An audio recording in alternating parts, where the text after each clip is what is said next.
Hello, sir. Hello, how's it going? Baruch Hashem. Doing well. I see I leave a mess on the bed over here. We're both In the guest room. You're in the guest room? I just graduated from the nursery back to my office, so. Oh, I see. I had this dream of having like these conversations actually in front of my bookcase, but like I'm not like taking out a table there every day in the middle of the living room to like hold court. Yeah. So the guest room will do. It's actually a nice guest room, but we're getting like a bad view of it. But you'll have to forgive me. You'll have to trust me when I tell you that it's mechubad. Yeah. Torah. Have you been having a good week so far? Yeah, I've had a good week. Naftali's doing good.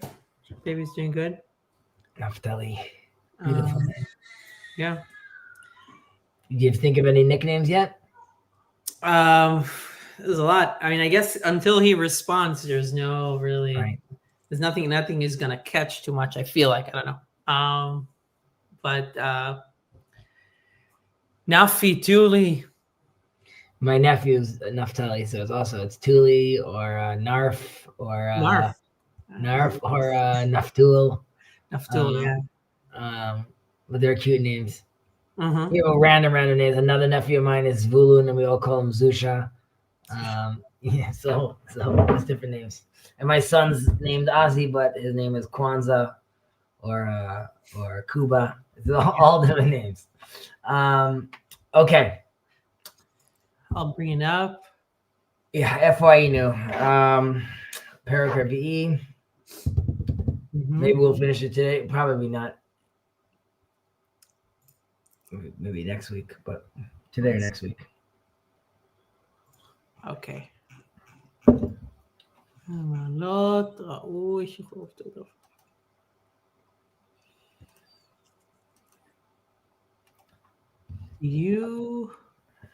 Let me bring this up. I remember that I ended with something about the Ashlag, talking about like his 4 stages, right? Which, connecting to the Rambam, sort of going back to finding,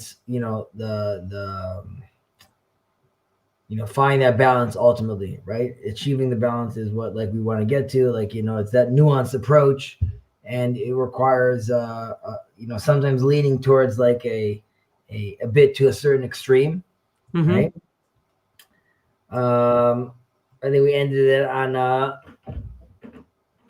don't know if it was 5, but I can take a look quickly.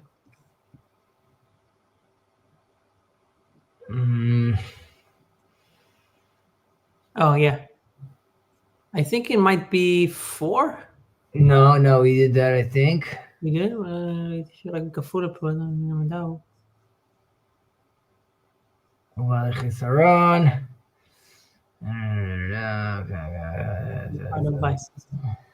yeah, we did that. Okay, sorry. Yeah, we did this. We spoke about the doctor. We, of course, gave the hot and cold. We spoke about how like even his outdated example is still relevant, right? There's still like a nuance onto it. Right. Yeah. And then we said, like, if we see that he's mefazer, he's doing something, so we're going to ask him to like go on the extreme. This is where like Gilad and I were having our little discussion with regards to, is he saying that he's leading towards, right, like the pendulum swing, I'm leaving towards a certain extreme. We spoke about the exposure therapy, and I was saying it's not bit by bit, but like we're literally just immediately going to the elevator and experience that. But we continue going on through this.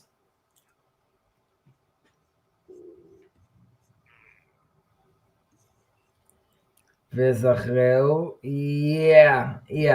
Okay, exactly. And here we ended also saying that this is the balance that he needs to get to. And then I gave the example of the Ashlag about the balance between giver and receiver, God being the giver, us being the receiver, and the stages of adulthood, right? Like a baby only receives in order to receive, and it's fine for a baby, it's bad for an adult.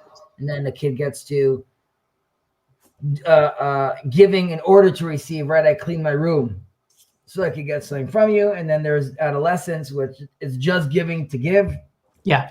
Spoke about that. Even, you even see that in suicide, unfortunately, sometimes, but and then we spoke about the person that's actually balanced that realized that he could receive in order to give, right? So I'm not saying I can't receive good things in my life. I can't say I can't be happy, but I realize that the good things that come to me, I absorb them, I enjoy them, and then I translate back into giving, right? Paying it forward, right? Paying it forward in theory means like you gave me a Maserati. That doesn't mean I now burn the Maserati or give it away. Rather means like I can enjoy the Maserati, and by doing so, paying it forward might be me giving you now like rides for the rest of the year for where you need to get to, but using that to give. And in that sense also, I mean, I don't know if we spent this last time, but the Ashlag really then sees like the other, almost the person you're giving to almost as the creator, right? This is the person you want to give everything back to in a certain sense, right? And that has to do with seeing God's image in other people. And by doing that, this, the philosophy sort of all makes sense. If I see God in the other, then of course I want to give to him. Right. It kind of reminds me of in Pirkei Avot. First of all, it gives me a visual of like it's like a fountain, or that keeps right. You get something, and then it's supposed to flow through you and go to K'ma'ayan hamidgaber. K'ma'ayan hamidgaber. Nicely put. But also in Pirkei Avot, there's a sense of balance, and right, mashe shelcha sheli, mashe shelo shelo. Right. Or like there are these different levels that you can, the different levels, and having something, having balance in that, like everything else that Rambam says, is appropriate.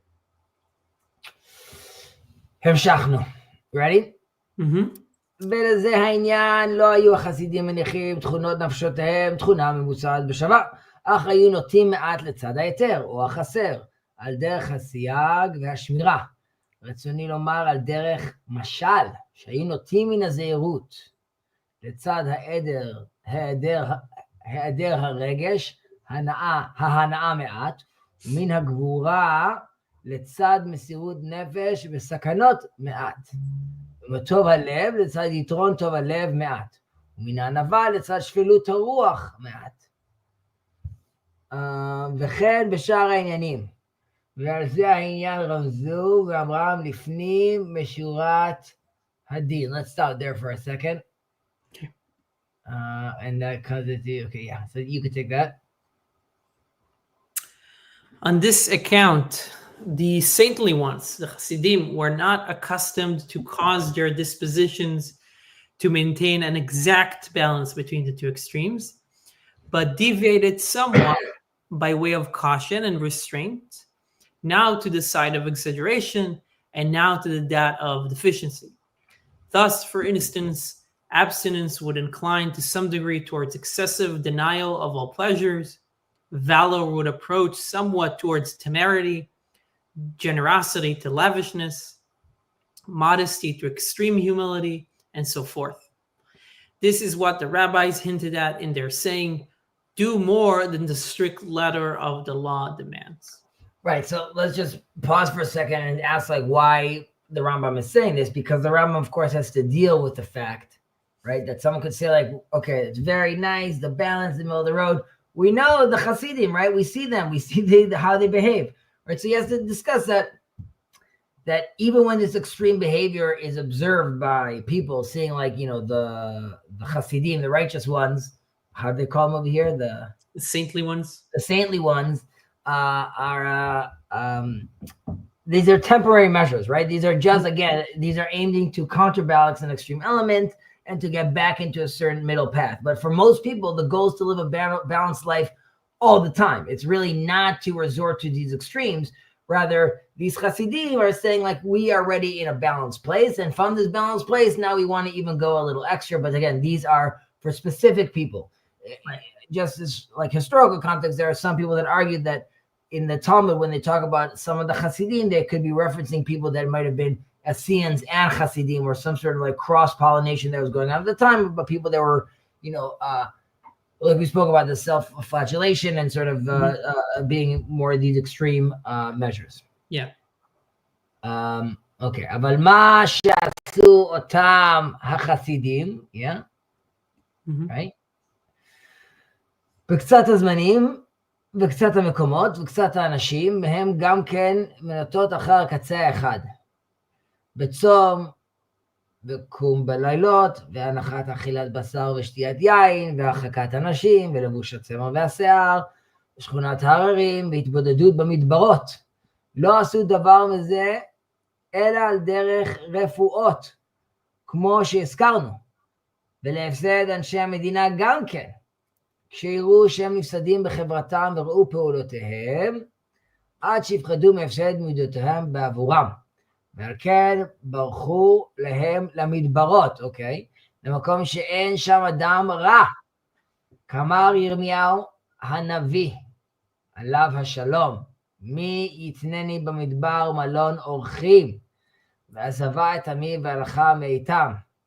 וכולם מנאפים עצרת בוגדים, right? I want to be out of this. I'm done with this party. I think we just had this quote in Mesilat Yesharim too, or maybe I'm confused. Could be. Okay. Does it continue more? This is where they stop it. This is where this paragraph stops, I think. Yeah. What's the next paragraph? Okay, whatever. It's all good. I mean, you know what? We could I can read that and then look. We can. Let's continue reading. Yeah. It's a very long paragraph. Well, we said כהונה מרצים ובוגדים. Where's the pasuk? Okay, continue. Sorry, go on. וכאשר ראו הכסילים שהחסידים עשו אלו הפעולות ולא ידעו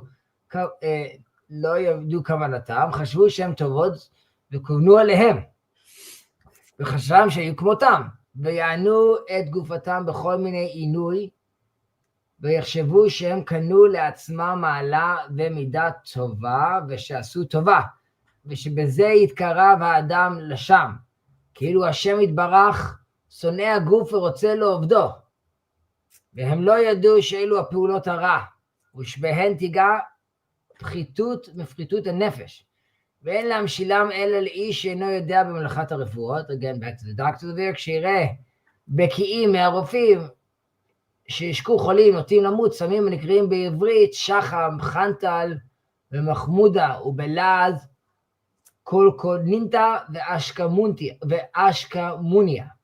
We'll see what the English translation is. והצבר ובלעז אולואי וכיוצא בהם. Aloe vera. I don't know if it's aloe vera. I'm just saying that. ופסקו מהם המזון ונרפא מחולים ונמלטו מן המוות הצלה גמורה. ואמר הסקלו, אחר שאלו הדברים מרפאים מן החולי, כל שכן שעמדו את הבריא על בריאתו, או יוסיפו כוח. והתחיל לקחת אותם תמיד לנהג בהתנהגות החולים, שהוא יחלה בלא ספק. כן הם חולי הנפשות, אלו בלא ספק בלקחם הרפואות הבריאות. Let's continue. Because he's really saying a lot of the same things over here. This is a big deal now. וזאת התורה התמימה, המשלמת אותנו כמו שהעיד עליה יודעיה. תורת השם תמימה משיבת נפש. עדות השם נאמנה מחימת פתי, which we sing all the time. ולא זכרה דבר מזה. באומנם כוונה להיות האדם טבעי הולך בדרך האמצעי. יאכל מה שיש לו לאכול בשווי, וישתה מה שיש לו לשתות בשווי, ויבעל מה שמותר לו לבעול בשווי. וישכון במדינות ביושר ובאמונה, שלא ישכון במדברות ובהרים, ולא שילבש הצמר והשיער, ולא שיענה גופו. והזהיר מזה, לפי מה שבא בקבלה נאמר בנזיר, וכיפר עליו מאשר חטא על הנפש. ואמרו רבותינו זיכרונם לברכה, וכי איזה נפש חטא זה, אלא שעל צער עצמו מן היין. Right? It's famous thing we spoke about in the past in the corner, ועל דברים קל וחומר. מה זה שצער עצמו מן היין צריך כפרה, וצער עצמו בכל דבר ודבר על חד כמה וכמה. Okay, last portion. ודברי נביאנו וחכמנו תורתנו ראינו, שהיו מוכנים על השווי ושמירת נפשם וגופם, על מה שתחייב התורה, וענה השם יתברך על ידי נביאו למי ששאל לצום יום אחד בעולם אם יתמיד או לא, והוא אמרם לזכריה הנביא, האבקה בחודש החמישי הנזק אשר עשיתי זה כמה שנים. וענה אותם כי צמתם וספוד בחמישי ובשביעי וזה 70 שנה. הצום צמתי אני, וכי תאכלו וכי תשתו, הלא אתם אוכלים, אתם שותים. ואחר כך ציווה אותם ביוש ובמעלה לבד, לא בצום. והם אמרו להם, כה אמר השם צבאות לאמור, משפט אמר שפטו, וחסד ורחמים עשו איש את אחיו, ואלמנה ויתום וגר ועני אל תעשוקו ורע תשים אחיו אל תחשבו בלבם. ואמר אחר כך, כה אמר השם צבאות, צום רביעי וצום חמישי וצום השביעי וצום העשירי, יהיה לבית יהודה לששון ולשמחה ולמועדים טובים. והאמת והשלום אהבהו, ודע שהאמת הן מעלות השכליות, מפני שהן אמיתיות, לא ישתנו. כמו שזכרנו בפרק השני, והשלום הן מעלות המידות, אשר בהן יהיה השלום בעולם. So there's a lot of it there, but it's going to boil down. There's a lot of repetitiveness over there, but let's take it away in English. Okay. A lot there. Actually, not so much, but there's a lot there. I think, yeah. Well, no. No, and that portion as well, correct. I think we stopped here in the middle. Here. Okay. When at times some of the pious ones deviated to one extreme by fasting or keeping nightly vigils, refraining from eating meat or drinking wine, renouncing sexual intercourse, clothing themselves in woolen and hairy garments, dwelling in the mountains and wandering about in the wilderness, they did so partly as a means of restoring the health of their souls, as we have explained above, and partly because of the immorality of the townspeople.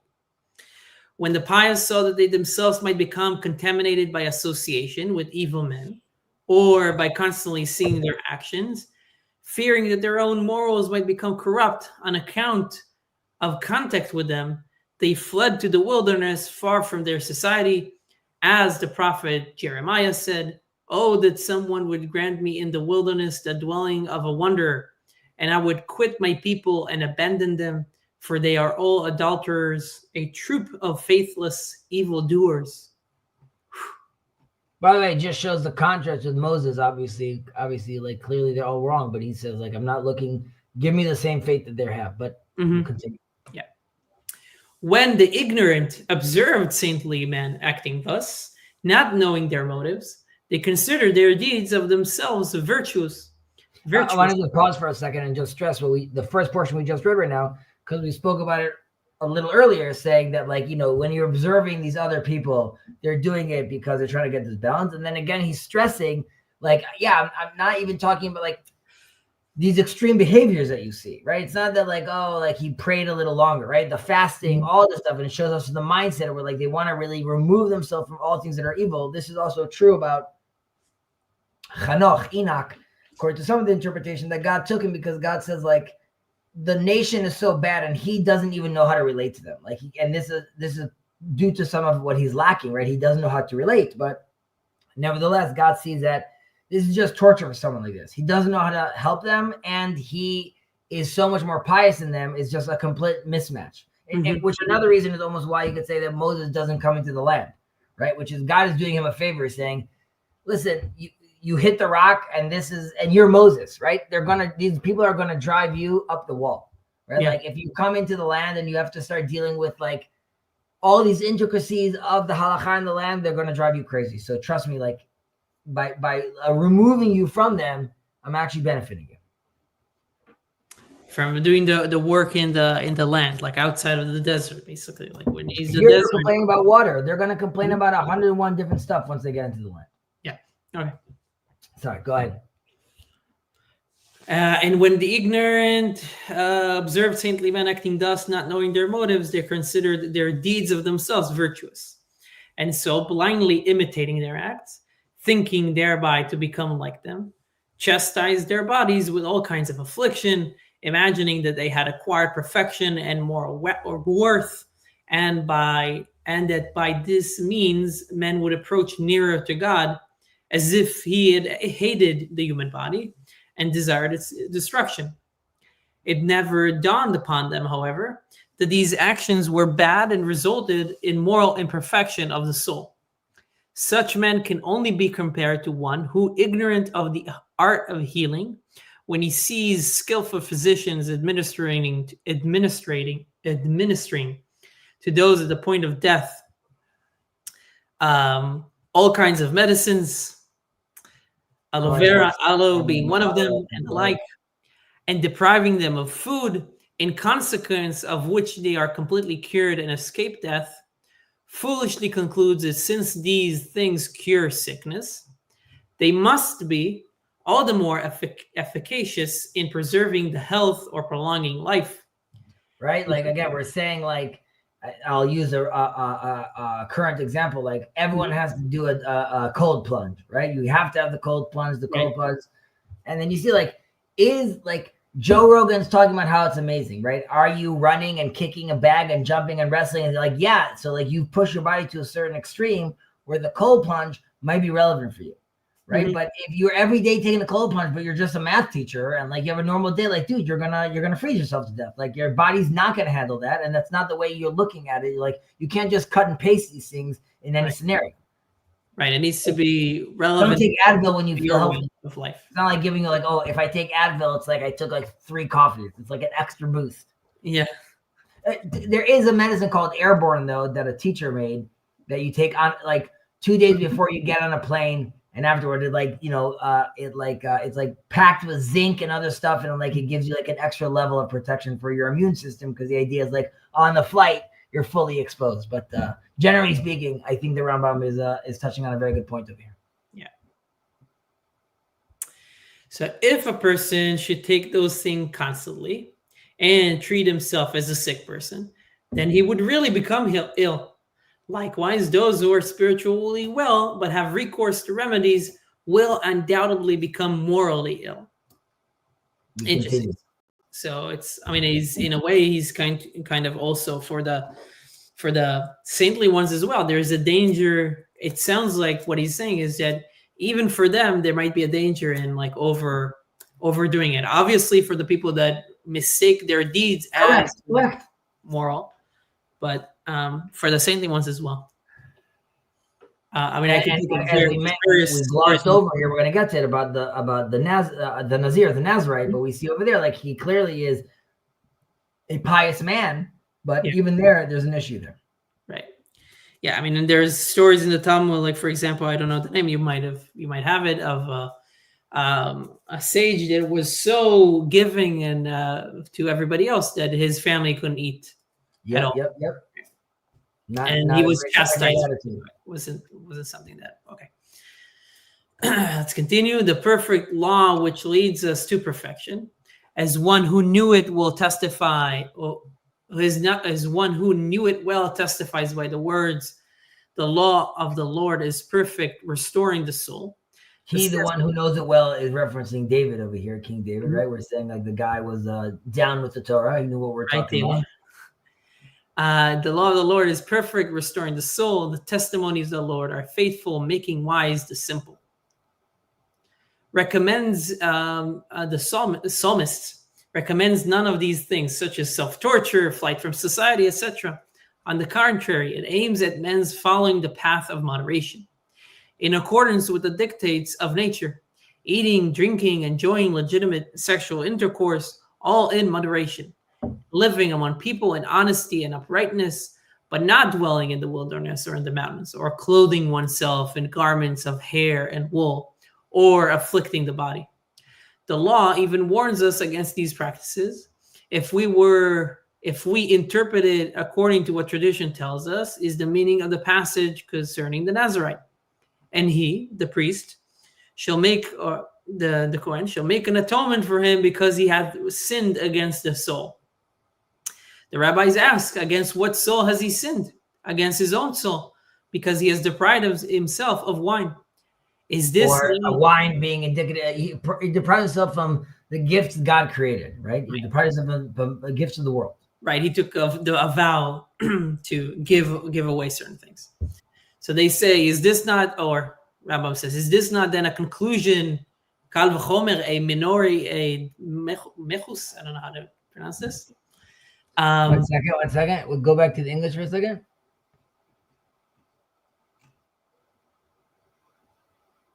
It's like a kal v'chomer. How do they say it's kal v'chomer, yeah. Like even more so, if one who deprives himself merely of wine must bring an atonement, how much more so incumbent is it upon one who denies himself of every enjoyment, right? Right. So by the words of our prophets and of the sages of our law, we see that they were bent upon moderation and the care of their souls and bodies in accordance with what the law prescribes and with the answer which God gave through his prophet to those who asked whether the fast day once a year should continue or not. They asked Zechariah, shall I weep in the 5th month with abstinence, as I have done already these many years? His answer was, when you fasted and mourned in the 5th and in the 7th month. Already these 70 years, did you in any wise fast for me? You for me. And if you do eat and if you do drink, are you not yourselves those that eat and yourselves those that drink? After that, end quote, after that he enjoined upon them justice and virtue alone and not fasting. When he said to them, thus had said the Lord of hosts, execute justice and show kindness and mercy every man to his brother. He said further, thus had said the Lord of hosts, the fast day of the 4th and the fast day of the 5th and the fast of the 7th and the fast of the 10th month shall become to the house of Judah gladness, joy, and merry festivals. Only love the truth and peace, your truth and peace. Know that by truth, the intellectual virtues are meant, for they are immutably true, as we have explained in chapter 2, and that by peace, the moral virtue are designated, for upon them depends the peace of the world. So, first of all, thank you for reading that. That was a lot, but as we saw, there was a lot of repetitiveness over there, what we said in the earlier portion. And then here he goes through using the Nazarite example of one denying himself for stuff that while it is something that you can do, right? It's something that exists within the realm of halacha. Nevertheless, you bring a sin sacrifice for that. And then he gave the example of Zechariah of like sort of a culture dealing with the concepts of fasting, right? In a certain sense of saying like, that's our culture. However, Zechariah answers ultimately saying that like these days are supposed to become days of joy. Right? It's not that we're there to punish ourselves. Rather, these are days that A, won't last forever, right? And B, they're there to build us spiritually, right? It's not there to bring us down. And he ends in a Maimonides fashion about talking about that truth is really, again, it's sort of the intellectual wisdom, right? Which is the knowledge of God. Because at the end, Rambam says like, after I gave all these explanations of why this is problematic, because of the balance and because of health and because psychologically and because spiritually, also this whole body situation is gobbledygook, right? Because ultimately it's all about thinking in his Aristotelian mind, it's all about, right, the intellect. Mm-hmm. And that's why like any focus really on the body is already a problem. You're saying from the Rambam's position? Well, look at this last thing he says over here. If you could scroll down. Okay, but it's a little further up. He says, love,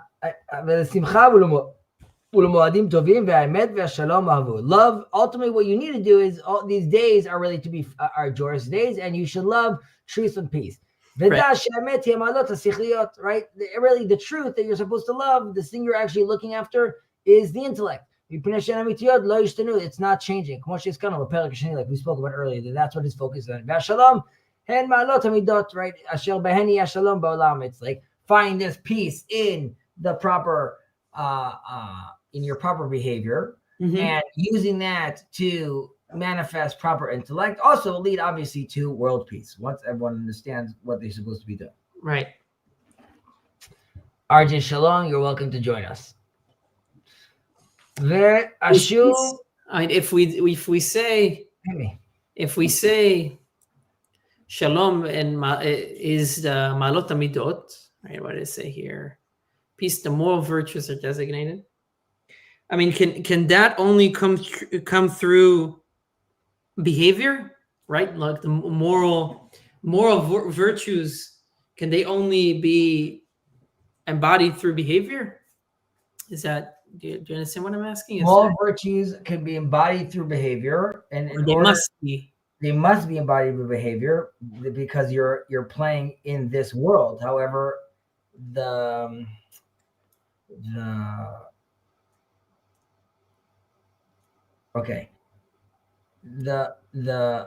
program you're running needs to be embodied, obviously, in the body you're in right now on the ground. This is the simulation we're playing. But ultimately, Rambam is saying that like there's only so much you get connected to the simulation. At the end of the day, it's all about the data, and I don't know what the gaming term would be. It's basically like what your character has basically got in his toolkit throughout the whole journey of the thing. Now that's going to happen through embodiment, but what you take from you, right? When I'm going to digitize you to the next level, to the next simulation called the world to come, all I'm keeping from you is what the wisdom and intellect you've gained throughout this process. It's not going to be anymore like you're going to be paladin level 17, but it doesn't matter what kind of size boots you have on, or do you have the gloves of what's it called. It really matters. But isn't what a person is buried with is his mitzvot? And mitzvot they're not necessarily intellectual, right? I mean, they are embodied. They are things that you do with your body in this world. Yes, in order to connect to the intellect, right? In order to fully better, I'm saying, behaving in that matter allows you to be an oriented person. I mean, this is what his whole argument about the mitzvot are already allowing you to. Well, he's going to get there. Shuva l'kavanati, that the Torah is going to allow us to, by acting in these ways and doing these mitzvahs, it naturally orients us properly to be in that place where we're balanced. And by being in that place where we're balanced, then we could properly walk through life and then have that intellectual transcendence. Okay. Interesting, because I mean, I might be misunderstanding this, or maybe it's just a different view. I don't know if it's correct, but the way that Rambam puts it here seems to me more even. If we are allowed to bring any kind of Kabbalah in the Rambam discussion, is like, we brought in last week. You can right. The sichliot, the marot sichliot is like the Chabad, right? Like your emet is like connected with Chabad, and the midot, the shalom, the midot themselves is like the emotional, right? Is like the embodied. So he's kind of. It seems to me like the way you were saying it seems like you're saying the emphasis is obviously on the intellectual and like having that, and that is what is eternal and goes with you to the world to come. And I'm sure that's like I'm not saying that's not valid. I'm just saying that to me it also seems like he might be saying like that the intellectual plus the emotional come together. I mean, emet v'shalom represent two sides that you need to bring together. You're bringing up a point over here, which after we read the next part, maybe we'll get into. I think it makes sense over here to bring it up, which is this big dispute between the Rambam, Maimonides, and the Ramban, Nachmanides, with regards to holiness or kedushim to you, specifically the commandment to be holy, for I am holy. But let's read this portion, and then we'll get into that. Maybe that will explain a little bit the tension you're teasing out over here. Let's do it.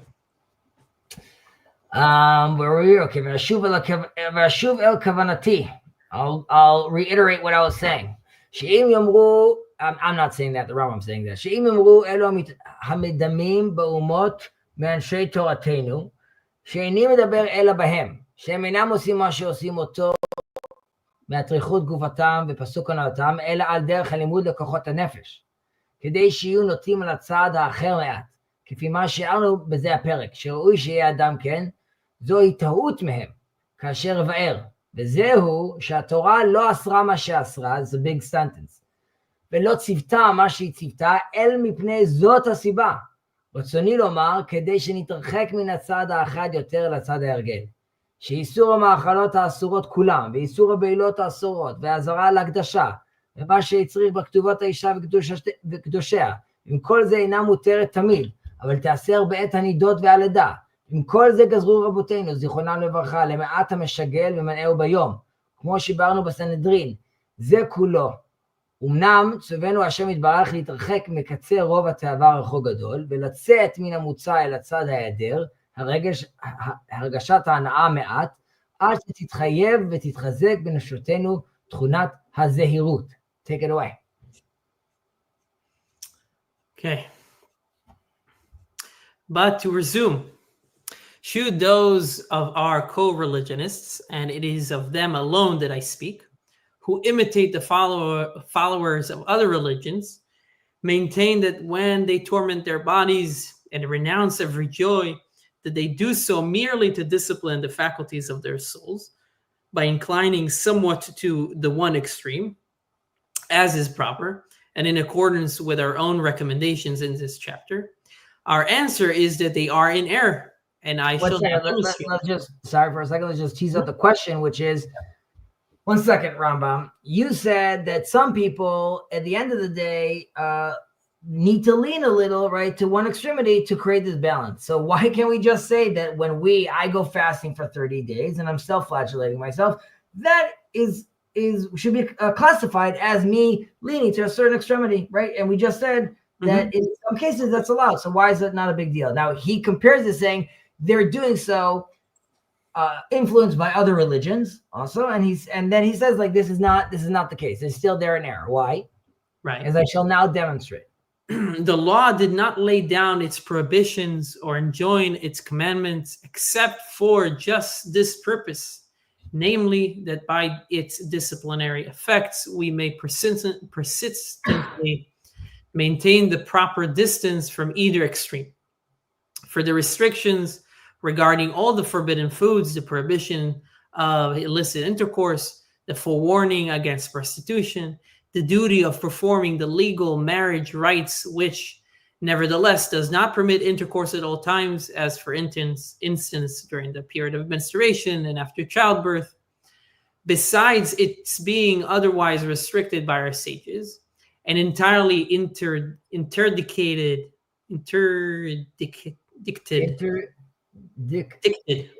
during the daytime, as we have explained in the tractate Sanhedrin. All of this God commanded in order that we should keep entirely distant from the extreme of an inordinate indulgence of the passions, and even departing from the exact medium should incline somewhat towards self-denial, so that there may be firmly rooted in our souls the disposition for moderation. Right. Okay. So we spoke about that question, right? And then he basically gives his answer that it's the Torah commandments themselves are designed really to guide a person naturally towards the right balance, right? Without needing for a self-imposed extremes, which someone can come and say, listen, Rambam, you said that's okay, so I'm doing this. So Rambam says it's novel. It's built in. Correct. It's built into the system. And he's going to give explanations of this, but now this is sort of what we were talking about this idea you're talking about, like, is it a mixture of like the embodied mitzvahs and just the intellect? So what Rambam is also suggesting is by, adhering to the mitzvahs, keeping the mitzvahs, the commandments, a person achieves kedusha, right? And this is reflected in the words we use, right? When we make a bracha, asher kedishanu b'mitzvotav, right? He sanctified us with his commandments. And in this view, holiness it's a byproduct of following the Torah, which is emphasizing really the wisdom and the balance it creates, right? It's about understanding that you need to do this, and by doing this, by taking on these commandments, you are making yourself holy. Now, the Ramban, Nachmanides, on the other hand, he really looks at Kedoshim to you as it's really a distinct directive, right? He's saying that we spoke about this before about Naval, about it's connected to being Naval B'Shut Torah, right? Which is it's like a scoundrel within like the permissions of the Torah, right? I'm trying to indulge in things that are technically permissible but are morally questionable, right? So I'm pushing my edges over there. And this view really, he's highlighting that the focus is on the physical restraint going beyond the basic commandments. Right. So he's going to say that like, no, it's a physical thing that by doing this, I rectify the body. And by rectify the body, I now become holy. And my mind is looking at it from a different point of view, right? He's starting is going to be bottom down, right? My wisdom is going to realize that, and by there, I'm going to understand that I need to keep these commandments. So like really this distinction or like this tension that you're talking about is really how they even perceive holiness, right? Yeah. So Maimonides, the Rambam's emphasis on wisdom, it was balanced through the commandments, while the Ramban really stresses the active effort to avoid access, even if it's permissible, right? Naval B'Shut Torah, because only that way I can rectify the body. Interesting. Hemshachnu. Now he's going to give us examples of, I believe, of all these things where we see the Torah is actually acting as these counterbalances. Right. I mean, he already gave us the sexual prohibitions, that even within a permitted structure, you still have prohibitions that keep your passions in check, right? Correct. And now he's going to give us another one. That reminds me. So maybe we'll get it later. I'm thinking about this idea about a wedding, but it has to come back to me. I just want to look back at some comments over here. I see Young God's here. What's up, Young God? What's up, Tayo? What's up, RJ? And yes, extremes and balances. No wonder it could be perplexing. Bada boom, smash the guy to the perplex. Very funny. Okay, take it away. I think the Hebrew is you, right? I'm the Hebrew. וכן כל מה שבתורה, כנתינת המעשרות, והלקט, והשכחה, והפאה, והפרת, והעללות, ודין השמיטה והיובל, דין המיטה ויובל, והצדקה די מחסורו. אוקיי? זה כולו קרוב מיתרון טוב לבב, עד שנתרחק מקצה הנבלה, ורחוק רחוק גדול מתקרב לקצה יתרון טוב לבב, עד שיתחזק לנו לב טוב. ובזאת הבחינה בחן רוב המצוות, תמצא כולם שהן מלמדות ומרגילות כוחות הנפש, כמו שאסרה הנקימה והנטירה וגאולת אדם באומרו, לא תקום ולא תיטור, עזוב תעזוב עמו, הקם תקים עמו, עד שיחלש כוח הכעס והרוגז. וכן השב תשיבם, עד שתעשו תכונת החילוט. וכן מפני שיבה תקום וידעת בזקן, כבד את אביך ואת אמך. לא תסור מן דבר אשר יגידו לך ימין ושמאל, עד שתעשו תכונות הזאת, I just continued the verse, sorry, עד שתעשו תכונות הזאת ותגיע תכונות הבושת. ואחר כך הרחיק מן הקצה האחרון. רצוני לומר רוב הבושת, ואמר הוכח תכריך תמיתך, לא תגור מפני איש, עד שיסור רוב הבושת גם כן וישר בדרך האמצעי. We spoke about this last time we were talking about בושת. וכשיבוא האיש לסקר בלא ספק וישתדל להוסיף על אלו דברים, כמו שיוסר המאכל והמשתה, מוסף על מה שנאסר מן המאכלים, או יוסר הזיווג יותר על מה שנאסר הבעילות, וייתן כל ממונו לעניים, like you just gave an example, או להקדש, מוסף על מה שבתורה על הקדשות ועל הצדקות, ועל הערכים, יהיה עושה מעשה הרעים והוא לא ידע, ויגיע אל הקצה האחר ויצא מן המוצא לגמרי. ולחכמים בזה העניין דבר, לא שמעתי כלל יותר נפלא ממנו, והוא בגמרא, לבני מערבה בפרק 90 הנדרים, דבר בגנות המקבלים על עצמם שבועות ונדרים עד שישארו כאין אסורים. אמרו שם בזה הלשון, אמר רב אידי בשם רבי יצחק, לא דין במה שאסרה התורה, אלא שאתה אוסר עליך דברים אחרים. וזה העניין שזכינו בשווה בלא תוספת חיסרון. Take it away.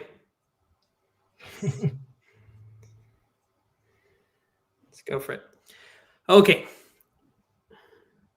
Likewise, all that is contained in the law concerning the giving of tithes, the gleaning of the harvest, tithing, right? The gleaning of the harvest is very difficult for a non-English speaker. The gleaning of the harvest, the forgotten sheaves, the single grapes, and the small bunches in the vineyards for the poor, the law of the sabbatical year and of the Jubilee, the giving of charity, according to the wants of the needy one, all these approach the extreme of lavishness to be practiced in order that we may depart far from its opposite, stinginess, and thus nearing the extreme of excessive prodigality. there may become instilled in us the quality of generosity. If you should test most of the commandments from this point of view, you would find that they are all for the discipline and guidance of the faculties of the soul. Thus, the law forbids revenge, or the bearing of a grudge, and the blood revenge by saying, "Thou shalt not avenge nor bear any grudge," or "Thou shalt surely unload with him the donkey of the one that hates you. Thou shalt surely help him to lift him up again. The donkey or the ox of which of the person that was falling up by the way." These commandments are intended to weaken the force of wrath or anger. Likewise, the command, "Thou shalt surely bring them back," your brother's ox or a lamb which has gone astray, is meant to remove the disposition of avarice. Similarly, "Before the hoary head shalt thou rise up, and honor the face of the old man," or "Honor thy father and honor thy father and thy mother," etc. "Thou shalt not depart from the sentence which they may tell thee," etc. All of these are intended to do away with boldness and to produce modesty. Then, in order to keep away from the other extreme, i.e., of excessive bashfulness, we are told, "Thou shalt indeed rebuke thy neighbor," etc. "Thou shalt not fear him," the false prophet, etc. So that excessive bashfulness too should disappear, in order that we pursue the medium course.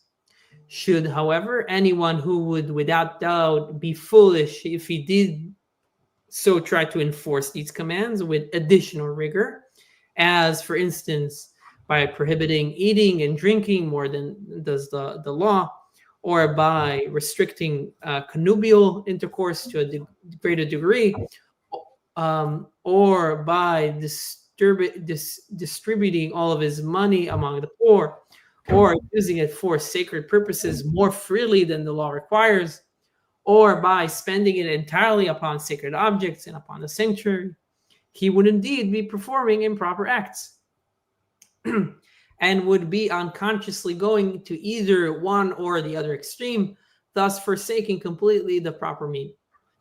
In this connection, I've never heard a more remarkable saying than that of the rabbis, found in the Palestinian or Yerushalmi Talmud, in the 9th chapter of the treatise Nedarim, where they greatly blame those who bind themselves by oaths and vows, in consequence of which they are fettered like prisoners. The exact words they use are, "Said Rabbi Edi in the name of Rabbi Isaac, dost thou not think that what the law prohibits us is sufficient for us, that you take these upon yourself, these additional prohibitions?" You could argue that about fences, right? We obviously have fences in the Torah, right, and be like, but obviously there too, the magic word is balance, right? Right. Don't add and don't detract. Right. So the Rambam goes through a whole list of different things over here. Well, let's touch upon some of them. First of all, he starts with the Trumot Ma'asrot, right? The offerings and the tithing.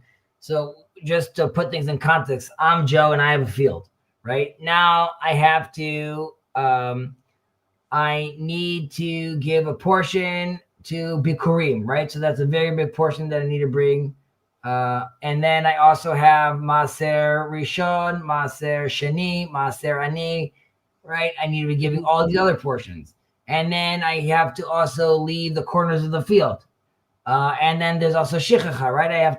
There's Leket, there's the things I need to leave behind and I don't pick it up as I walk around. And then now there's a tremendous amount of my crops right here that you're already biting into.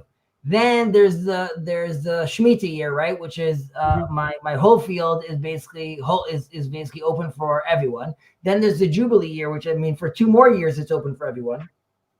Right. So this really is emphasizing this cycle of self-restraint, really, which is like again breaking this tendency towards nevela, right, or chisaron, or being too frugal or not giving, right? So it's built really much into the system. Same thing with lo tikom and lo titor, right? The not to be bear a grudge or be vengeful. The Torah is really trying to, and the Rambam is interpreting the Torah, and rightfully so, as really curbing this natural instinct towards like anger, right, or resentment towards other people, and really telling them as much as possible, trying to reconciliation, understanding one another, and trying to guard again towards a balanced life. We also see it, which is more interesting, which is Geulat Adam, right? Like Goel Adam, or what do they call it in English over here? The Goel Adam, which would be like it's not like an honor death, but you kill someone. Blood. What do they call it in English? In this translation here? Revenge, blood revenge. A blood revenge. Okay, so this is just putting us like in ancient times. Obviously, people want revenge for various different situations, and the Torah comes and says, "I'm going to restrict it only to murder." Right? Mm-hmm.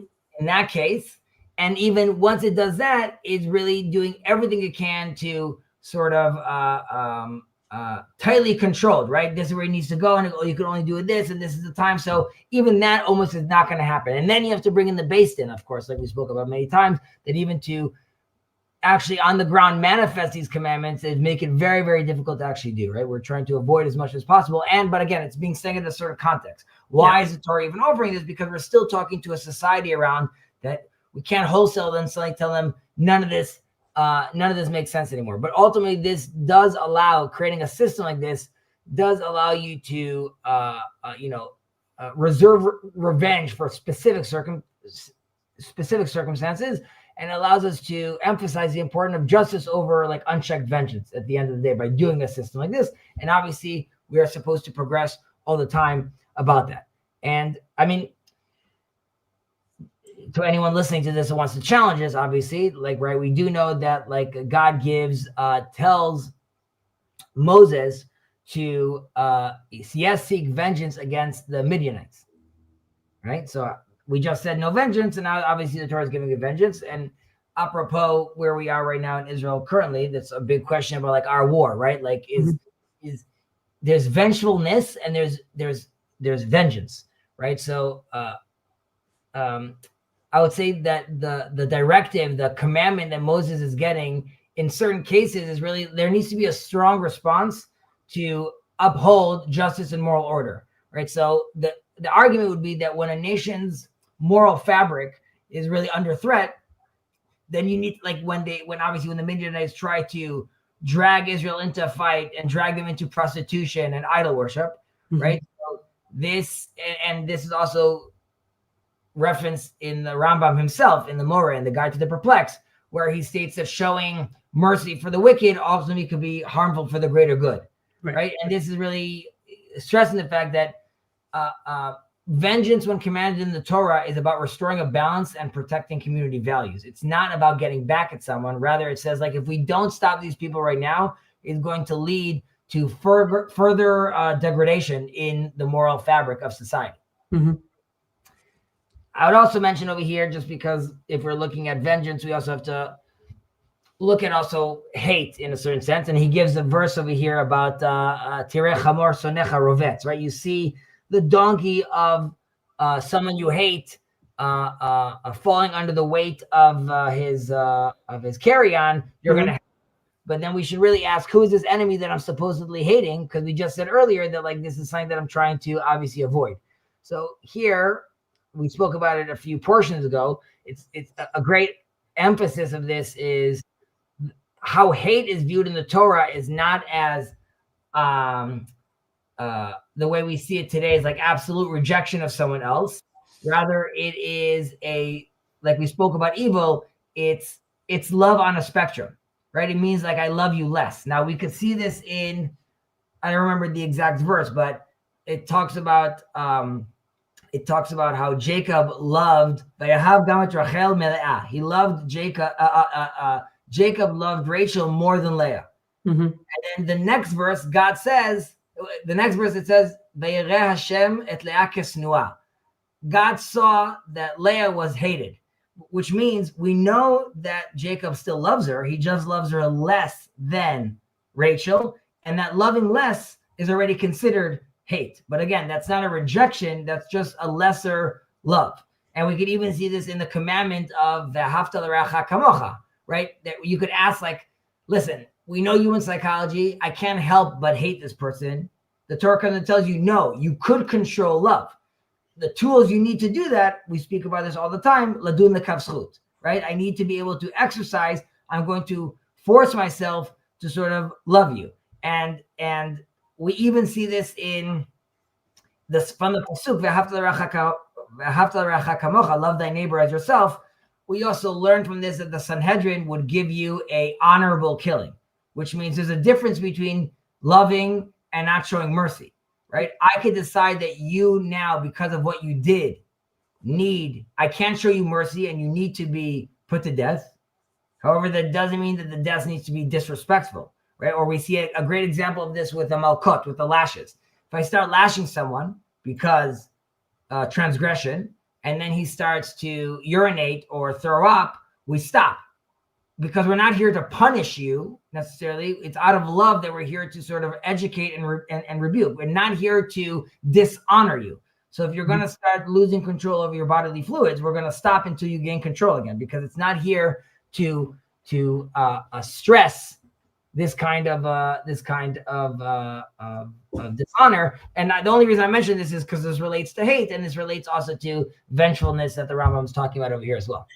But these sound like there are extreme measures that are meted out at times that necessitate them.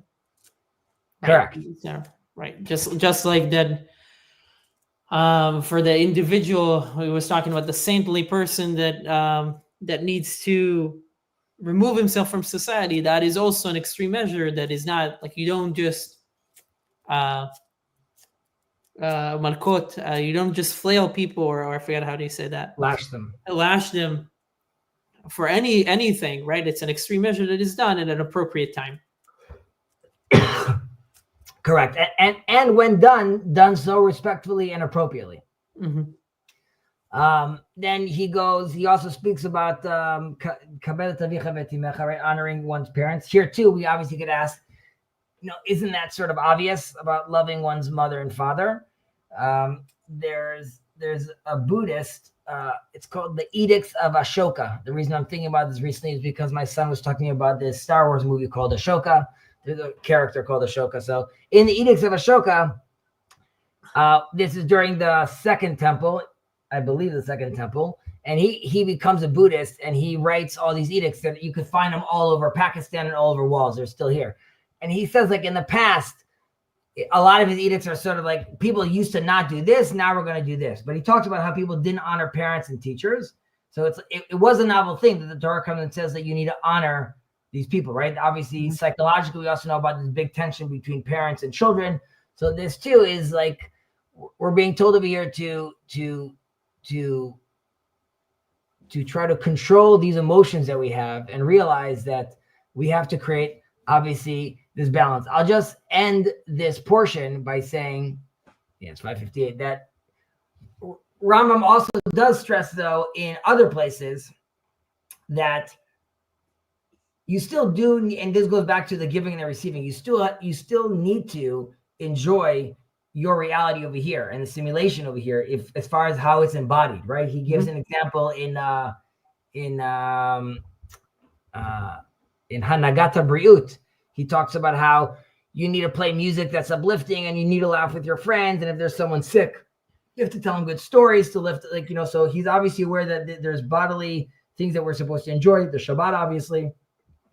You and I learned in Pirkei Avot, right? That in Pirkei Avot, chapter 6, about Pato Melech Tochel V'Mayim B'Mesurat Tishteh, right? That you need to be eating bread, and if you need to lie down on the floor, if you don't have a bed, you're gonna lie down on the floor. But we have to realize that there we could ask, like, aren't we talking about like it's self-deprecating, and I'm hurting myself? That's just talking about how the ideal is Torah, and we'll do anything to learn Torah, but not that the sacrifice is the ideal, right? The Torah doesn't idealize suffering. We're just saying that can happen. Right. You just need to know what works for you, and will get you to that point to get closer to God and to do all those things, or to improve your faculties. Like, what do you need to do that, right? I mean, I think in the Tanya I just read recently, it relates about, I think it was Rava that said that I need paraphrasing, but I need steak and wine to get me ready for learning Torah, right? And that was Rava. That was like a big sage that was right. This is what he needed, and he needed that, and he had that, and then he went on, and he was a great person, right? So you need to know, just like you said, right? You need to know, are you sacrificing too much? Are you right on one side, or are you indulging yourself too much on the other side? Where can you get to that point that really gets you to be the best at improving yourself, your faculties, and right? If you look at there's Yom Kippur, right? So you could argue like, look, you're fasting, right? But here again, the fast is not a punishment. Rather, it's there to cleanse the mind, right? This is also why after the fast, you have a Seudat Mitzvah, right? It's a commanded celebration. And if it was just eating because you now could eat, the fast is over, there wouldn't be a commandment for a celebration. Rather, now that I'm holy, I could eat. And so we want you to eat from this sanctified, cleansed place. Right. I mean, mistakenly, people think that Yom Kippur is the most holy day. Mm-hmm. Really, Simchat Torah is the holiest day. And the reason is because all the other holidays have restrictions, right? Like on Pesach, I'm eating, but I can't have bread. And on Sukkot, I could eat whatever I want, but I can't be in the house. And on Rosh Hashanah, I could eat, but I'm terrified of Judgment Day. On Simchat Torah, it's just a day where I could fully enjoy pleasure. And you also sort of need a day like that, because if you didn't have a day like that, if you didn't have like the hall pass day, so to speak, life would be hell. Rav Yehuda Leon Ashkenazi would say that there's nothing more special than the wedding day, specifically standing under the canopy, under the chuppah. Because at that moment, both the evil inclination and the good inclination want the same thing. And that's a moment that is very, very, very rare, where like both of them just want to be with this woman. And it's both are oriented towards the same direction. So it's pure joy that can be experienced through all of your facilities and all of your inclinations. On that